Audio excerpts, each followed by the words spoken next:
శ్రీ గురు గణేష్ మేధా దక్షిణామూర్తి సహిత శ్రీ బాలాత్రిపురసుందరై నమః. సనాతనం ప్రేక్షకులకు శుభోదయం.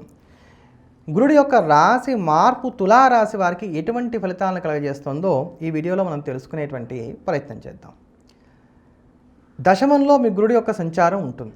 2026 జూన్ 2వ తేదీ నుంచి 2027 జూన్ మధ్యకాలం వరకు కూడా గురుడు కర్కాటక రాశిలో సంచారం చేస్తున్నాడు కనుక ఇది మీకు దశమస్థానమైనటువంటి కారణం చేత ఇక్కడ గురుడి యొక్క సంచారం సాగుతోంది. మధ్యలో అతిచారం ఉన్నటువంటి కారణం చేత 31 అక్టోబర్ 2026 నుండి 24 జనవరి 2027 వరకు కూడా గురుడు సింహరాశిలో సంచారం చేసి మళ్ళీ తిరిగి వెనక్కి కర్కాటక రాశిలోకి వస్తాడు. అతిచారం వచ్చినప్పుడు మళ్ళీ దాని ఫలితాలు ఎలా ఉంటాయో అప్పుడు మీకు తెలియజేసేటువంటి ప్రయత్నం చేస్తాను. మొత్తం మీద కర్కాటక రాశిలో మీకు దశమ స్థానంలో గురుడి యొక్క సంచారం ఉన్నప్పుడు ఎలా ఉంటుందనేది జ్యోతిష్ శాస్త్రం ఈ ప్రకారంగా చెప్తోంది. ధాన్యనాశో ధనచ్ఛేద వృధా సంచరణం భయం స్వజనైర్దూషణం చైవ దశమస్థో యదా గురు. అంటే 10వ ఇంట్లో గురుడు కనుక సంచారం చేస్తున్నట్లయితే ధన నష్టం ఉంటుంది అనేటువంటి మాట చాలా స్పష్టంగా చెప్పారు కనుక ఆర్థిక విషయాల్లో జాగ్రత్తగా ఉండేటువంటి ప్రయత్నం చేయాలి. అనగానే కంగారు ఏం పడకండి. ఇది సందర్భం కాకపోయినా మీకు ఒక మాట జ్ఞాపకం చేస్తున్నాను. మీకు 6వ ఇంట్లో శని యొక్క సంచారం నడుస్తూ ఉన్నది. ఆయన మిమ్మల్ని చక్కగా కాపాడతాడు.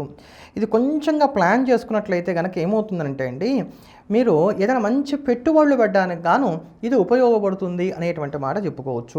ఏమైనా ఆ పెట్టుబడులు కూడా కొంత భారీగా ఉండటానికి ఆస్కారం ఉంటుంది కనుక ఆర్థిక విషయాల్లో జాగ్రత్తగా ఉండాలి. ఈ ఆర్థిక విషయాల్లో జాగ్రత్తగా ఉండాలనే దాన్ని రకరకాలుగా మనం అర్థం చేసుకోవాలి. ఉదాహరణకి ఎవరైనా వడ్డీల మీద కానీ రెంట్ల మీద కానీ ఆధారపడుతున్నట్లయితే వారికి సకాలంలో అందకపోవటమో వీటిలో ఇబ్బందులు రావటమో జరుగుతుంది. అలానే ఎవరైనా సరే ఉద్యోగస్తులైనటువంటి వారు నాకు శాలరీలో హైక్ వస్తుంది అని ఎదురు చూస్తున్నట్లయితే ఇట్లాంటివి రాకపోవడానికి కూడా ఆస్కారం అనేటువంటిది ఉంటుంది. మల్టిపుల్ వేస్లో ఆదాయాన్ని పెంచుకోవడానికి చేసే ప్రయత్నాలు కొంత బెడిసికొట్టవచ్చు. లేదా ఇక్కడ నాకు ఆదాయం పెరుగుతుంది అని రూఢీగా మీరు అనుకునేటువంటి సందర్భాల్లో మీరు ఆశించినంత ధనం రాకపోవచ్చు. కనుక ఈ ఆర్థిక విషయాల్లో మాత్రం కాస్త జాగ్రత్తగా ఉండేటువంటి ప్రయత్నం చేయాలి. వృధా సంచరణం భయం. విపరీతంగా శ్రమపడుతూ ఉంటారు, విపరీతంగా తిరుగుతూ ఉంటారు, విపరీతంగా ప్రయాణాలు చేస్తూ ఉంటారు. కానీ వీటి వలన మీకు విపరీతమైనటువంటి శ్రమ ఉంటుందే తప్ప పెద్దగా ప్రయోజనం ఉండదు. భయం, ఒక తెలియనటువంటి ఆందోళన, ఒక బెరుకు అనేటువంటిది ఉండడానికి గాను ఆస్కారం అనేటువంటిది ఉంటుంది. అయితే ఈ ప్రయాణాలు కూడా ఇందా చెప్పుకున్నట్టుగా చేసేటువంటివి ఏవైతే ఉన్నాయో వృధా ప్రయాణాలుగానే ఉంటాయి. ఇష్టం లేకపోయినా తప్పక చేయవలసినటువంటి ప్రయాణాలుగా ఉంటాయని చెప్పని చెప్పుకోవాలి. ఏమన్నా సరే దొంగతనం జరగడానికి గాను ఆస్కారం ఉండవచ్చు ఈ సమయంలో. అందుకని వస్తువుల యొక్క భద్రత విషయంలో కూడా జాగ్రత్తగా ఉండాలి. ఉద్యోగస్తులకి ఈ సమయం అంత మంచిది కాదు. ఉద్యోగ స్థానంలోనే ఇక్కడ మీ గురుడు యొక్క సంచారం చేస్తున్నాడు. గురుడు మీ రాశికి షష్టాధిపతి, ఆయన దశమంలోకి వచ్చాడు.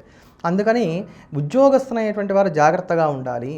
మిమ్మల్ని మీరు ఎక్కువగా ఊహించుకున్నట్లయితే ఇబ్బంది పడడానికి ఆస్కారం ఏర్పడుతుంది.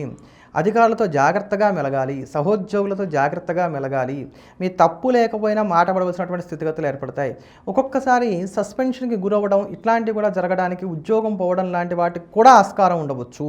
ఏమైనప్పటికీ కూడా ఉద్యోగస్తులైనటువంటి వారికి మాత్రం ఇది అంత మంచిది ఏమీ కాదు కనుక మీరు మాత్రం జాగ్రత్త పడక తప్పనటువంటి స్థితి. వృత్తిలో ఒకవేళ వ్యాపారస్తులైనట్లయితే వ్యాపారంలో కూడా చిన్నపాటి ఒడిదుడుకులు ఉంటాయి కనుక వాళ్ళు కూడా జాగ్రత్తలు పాటించుకునేటువంటి ప్రయత్నం చేయాలి. ఇక్కడ విపరీతమైనటువంటి కోపం పెరుగుతుందని చెప్పని చెప్పుకోవచ్చు. ఏ పని సక్రమంగా జరగట్లేదు, నన్నెవరు లక్ష్య పెట్టట్లేదు, నన్నెవరు పట్టించుకోవట్లేదు, ఇలా మీ తీరు సాగుతూ ఉంటుంది. బాగా శ్రమ పడతారు, కొద్దిపాటి ఫలితాలను పొందుతూ ఉంటారు. బంధువులతో ఏమైనా తగాదాలు విభేదాలు కూడా రావడానికి, సంతానంతో కూడా చికాకులు ఉండడానికి కానీ ఆస్కారం ఏర్పడుతుంది. కనుక పిల్లల విషయంలో కూడా కొంచెం జాగ్రత్తలు పాటించుకుంటూ ఉండేటువంటి ప్రయత్నం చేయాలి. మొత్తం మీద దశమ స్థానంలో గురుడి యొక్క సంచారం అనేటువంటిది మీకు అంత అనుకూలమైనటువంటిది అయితే మాత్రం కాదు. దీనివల్ల గురుబలం అనేటువంటిది కొంత తగ్గుతోంది అనేటువంటి మాట మాత్రం మనం చెప్పుకోక తప్పనటువంటి స్థితే ఏర్పడుతోంది. కనుక గురుబలాన్ని కలిగి ఉండటానికి, వృత్తి ఉద్యోగాదుల్లో ఇబ్బందులు రాకుండా ఉండటానికి మీరు ప్రతినిత్యం కూడా గురుగ్రహ మంత్ర జపం చేసుకోవటం అనేది మంచిది.